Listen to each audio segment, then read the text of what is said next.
me now is Senator Alan Simpson, co-chair of President Obama's Budget Council and one of the country's premier, Senator Simpson, will you allow me to say this, budget hawks. He has been fighting this fight for a long time and is legendarily outspoken on these matters. How about Senator taxes? You've been talking about how entitlements have to be reformed. Are we going to have to pay higher taxes as well?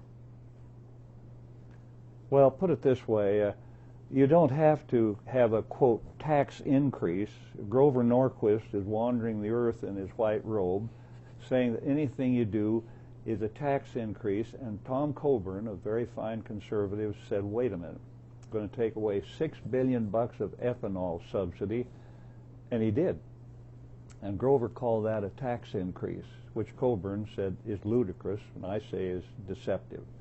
So unless you get in there and mess around, and you don't have to have a, quote, tax increase, which of course is the curse, but right now this country is at the lowest revenue since the Korean War. 15.2% of GDP without getting into figures and all the charts. And it's usually 19 to 20%. So it's the lowest gathering of money to run a country since the Korean War. And you don't have to do a tax increase. You go into those tax expenditures, 1 trillion, 100 billion of them, and start ripping them out of there.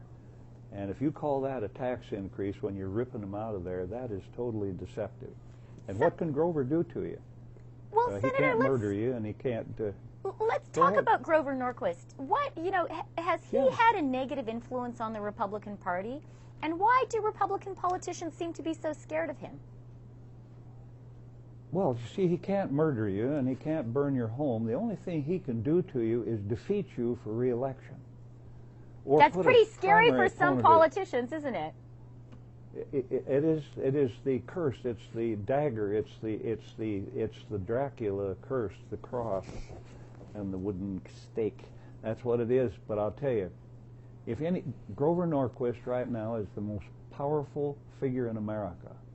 He has about 95% of the Republicans in Congress in thrall, captured their minds. Guys who signed this baby back in '86 or '90, when unemployment was 4% and the debt was $4 trillion instead of 16.